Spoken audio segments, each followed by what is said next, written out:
Today we talking about duodenum.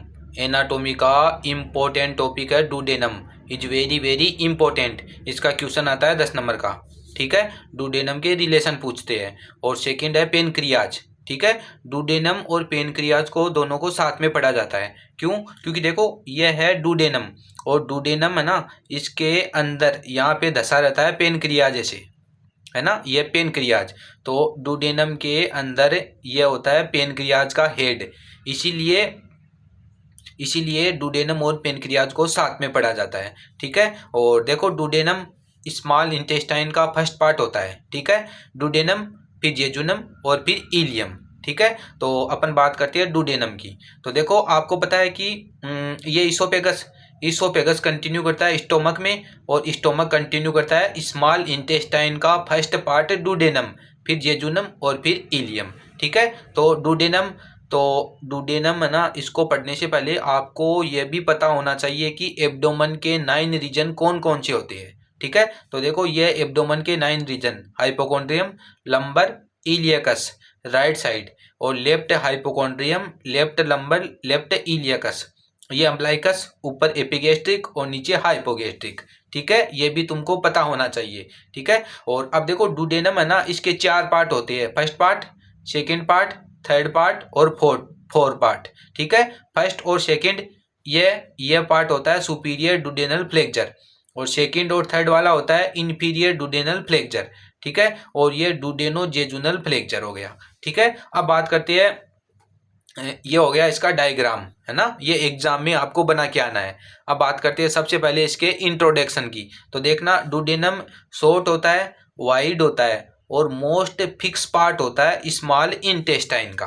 ठीक है, second बात करते हैं एक्सटेंड की। तो ये पाइलोरिस ऑफ स्टोमक टू डुडेनोजेजुनल फ्लेक्चर तक एक्सटेंड करता है। ठीक है, और सी शेप की, इसकी शेप कैसी होती है? सी शेप होता है। ठीक है, पोजीशन मैंने बता दी, अम्ब्लाइकस, एपिगेस्ट्रिक, और ये याद करना है कौन से वर्टिब्रा लेवल, L1 से L3 तक। ठीक है, ये इसका वर्टिब्रा लेवल हो गया। नेक्स्ट बात करते हैं इसके पार्ट की। डुडेनम के 4 पार्ट होते हैं, very very very very important, चारों पार्ट और उनकी लेंथ। ये क्वेश्चन आपको कहीं ना कहीं मिल ही जाएगा। ठीक है, तो 4 पार्ट मैंने ऊपर डायग्राम में बता दिए, है ना, ये बताइए थे 4 पार्ट ये रहे: first part, second part, third part और फोर्थ पार्ट। ठीक है, अब इनकी लेंथ देखेंगे अपन यहाँ पे, और यही इंपॉर्टेंट है डुडेनम में एक तो इनके 4 पार्ट है, इनकी लेंथ और इनके रिलेशन, है ना, ये इंपॉर्टेंट है। और डुडेनम को पढ़ने के तुरंत बाद अपन को पढ़ना होता है पेनक्रियाज, क्योंकि इन दोनों के रिलेशन है ना सेम सेम होते हैं, इसीलिए।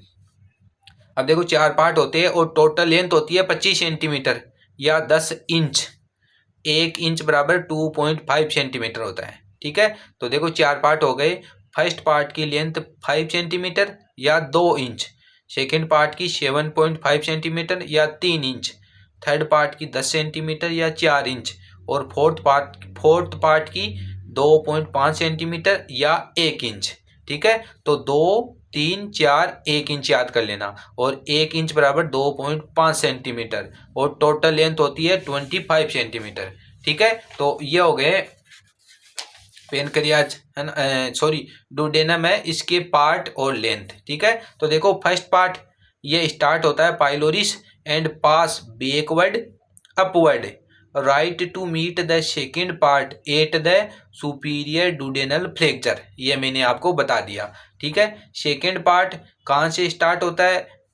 Superior duodenal flexure and pass downward to reach L3 vertebra. मैंने बताया था इसका लेवल होता है L1 से L3, तो नीचे वाला L3 हो गया, है ना, एंड इन्फीरियर डुडेनल फ्लेक्चर हो गया। नेक्स्ट बात करते हैं थर्ड पार्ट की। तो देखना कहाँ से स्टार्ट होता है? Inferior duodenal flexure and L3 vertebra level. ठीक है, और joining the fourth part in front of abdomen aorta, याद करना है किसके सामने होगा? एब्डोमन एरोटा के सामने।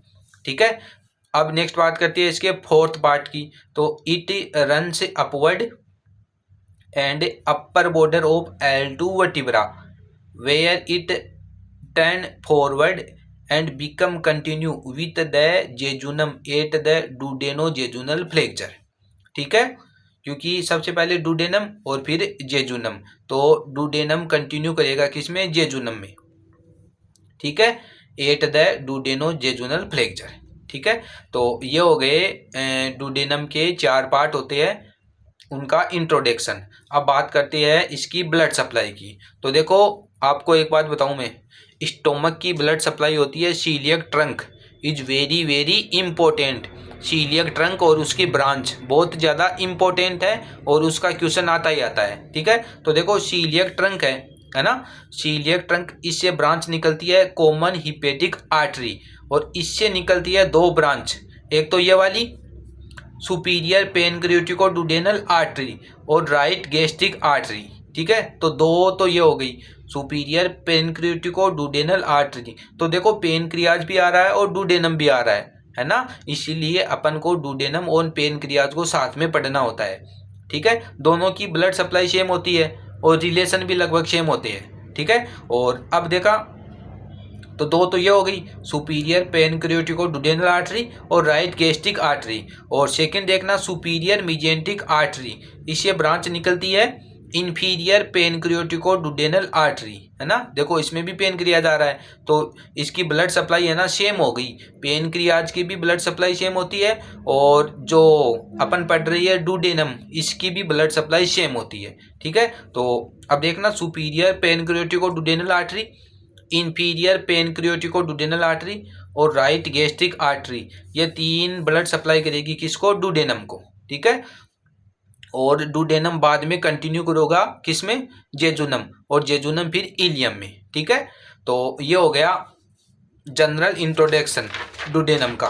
ठीक है, अब अपन नेक्स्ट वीडियो में बात करेंगे डुडेनम के रिलेशन की, कि इसके फर्स्ट पार्ट के रिलेशन क्या है, सेकेंड पार्ट के रिलेशन क्या है, थर्ड पार्ट के रिलेशन क्या है, फोर्थ पार्ट के रिलेशन क्या है। ठीक है, वो भी इम्पोर्टेंट है।